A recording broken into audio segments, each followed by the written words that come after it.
Hello students, our next topic is pipeline hazards और pipelining hazards. ठीक है, pipeline हो या पाइपलाइनिंग बोथ आर सेम।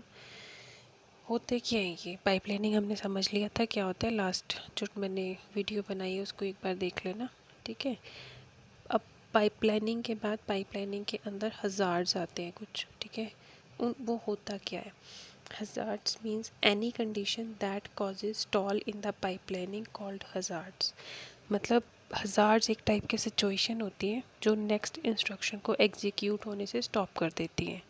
ठीक है, जो भी हमारे पास इंस्ट्रक्शंस का कोई सीक्वेंस बना हुआ होगा उसके अंदर ये इंस्ट्रक्शंस को स्टॉप कर देती हैं। ठीक है, मीन्स कोई ना कोई हज़ार्ड आ जाता है उसके अंदर। ठीक है, कोई ना कोई प्रॉब्लम आ जाती है जिसके कारण उनको रुकना पड़ता है, जिसके कारण इसकी जो स्पीड है वो भी डिक्रीज़ हो जाती है। वो तो ऑब्वियस सी बात है ना, कि अगर कोई भी आपकी इंस्ट्रक्शंस उस ऑफ सीक्वेंस चल रहा है उसके अंदर कोई इंस्ट्रक्शन बीच में रुक जाती है, ठीक है, स्टॉप हो जाती है, तो क्या होगा, हमारी पिछली इंस्ट्रक्शंस भी रुक जाएंगी और जो हमारा प्रोसेसर है उसकी जो स्पीड है वो भी डिक्रीज़ हो जाती है, मतलब कम हो जाती है।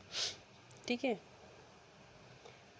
pipelining hazards are situations that prevent the next instruction in the instruction stream from executing during its designated clock cycle। कोई भी कंडीशन जो पाइपलाइनिंग के ऑपरेशन में बैरियर बन जाती है। ठीक है, कोई भी कंडीशन हो, किसी भी तरह की कंडीशन हो, कंडीशन कोई भी हो सकती है। ठीक है, पाइपलाइनिंग के ऑपरेशन में बैरियर बन जाती है, उनको क्या बोलते हैं? हज़ार्ड्स। हमारे पास इसकी नेक्स्ट टाइप्स हैं, 3 types of hazards. First is data hazard, second structural and third control hazards. ठीक है, ये बहुत इंपॉर्टेंट है।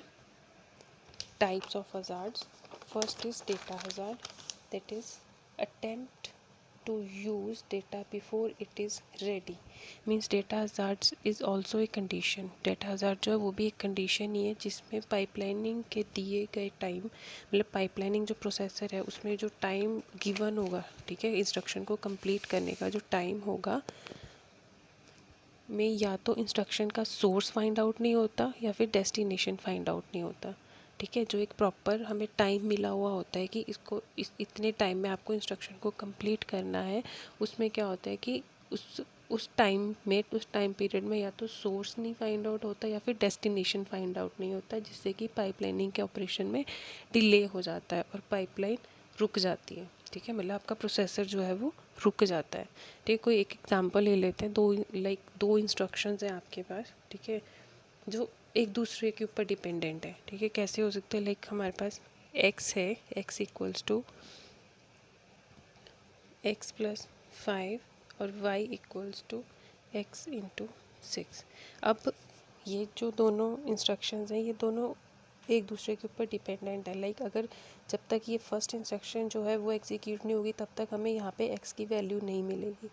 ठीक है, या फिर अगर हमने पहले ये वाली इंस्ट्रक्शन को एग्जीक्यूट करना है तो यहाँ पे अगर हमें वैल्यू नहीं मिलेगी, इसको अगर हम फाइंड आउट नहीं करेंगे तो हम यहाँ पे x की या फिर यहाँ पे हम x को की वैल्यू को पुट नहीं कर सकते, और हमारी जो दोनों इंस्ट्रक्शंस हैं वो एक दूसरे के ऊपर डिपेंडेंट है। ठीक है, so we can say both dependent on each other. This is called data hazard. Second is structural hazard. Structural hazard, this is attempt to use same resources by 2 or more instructions. मतलब ये एक ऐसी situation होती है जिसमें कि दो instructions को एक टाइम पे एक ही हार्डवेयर रिसोर्स की ज़रूरत पड़ती है। ठीक है, दो इंस्ट्रक्शंस होंगी, उसको एक ही हार्डवेयर की ज़रूरत पड़ेगी। ठीक है, तो क्या होगा कि पाइपलाइनिंग प्रोसेसर को एक इंस्ट्रक्शन को रोकना पड़ेगा और दूसरी को एग्जीक्यूट करना पड़ेगा, मतलब पाइपलाइनिंग प्रोसेस नहीं होगा फिर वो। ठीक है, पाइपलाइनिंग में तो होता है ना कि एक साथ प्रोसेसर में हमारे जो प्रोसेसेस हैं वो चलते जाते हैं, लेकिन उस टाइम क्या होगा, एक स्ट्रक्चरल हज़ार्ड आ जाएगा जिसके अंदर दो जो होंगे resources to use same resources by 2 or more instructions. दो से ज़्यादा इंस्ट्रक्शंस को एक ही सेम हार्डवेयर रिसोर्स की ज़रूरत पड़ जाएगी। ठीक है, that is structural hazard. Third हमारे पास है control hazard. Means this is attempt to make branching decisions before branch condition is evaluated. ठीक है। इसके अंदर क्या है, ये सिचुएशन तब आती है जब एक ब्रांच के डेस्टिनेशन को फाइंड आउट करना होता है, और ब्रांच मीन्स क्या होता है कि फुल इंस्ट्रक्शन, पूरी इंस्ट्रक्शन जो होगी, ठीक है, पूरी मतलब उसके सब पार्ट्स नहीं, एक पूरी इंस्ट्रक्शन। और दूसरे इंस्ट्रक्शंस को तभी फेच कर सकते हैं जब तक डेस्टिनेशन फाइंड आउट नहीं हो जाता, ठीक है। कंट्रोल हज़ार्ड्स के अंदर क्या होता है, ये सिचुएशन होती है जिसमें एक ब्रांच के डेस्टिनेशन को फाइंड आउट करना होता है, और दूसरे इंस्ट्रक्शन को तभी फेच कर सकते हैं जब तक डेस्टिनेशन फाइंड आउट नहीं हो जाता, ठीक है, जिसमें टाइम कंज्यूम होता है। और इसको हम, इस टाइम कंज्यूम जो होता है उसको हम क्या बोलते हैं, ब्रांच पेनल्टी, ठीक है। Thank you.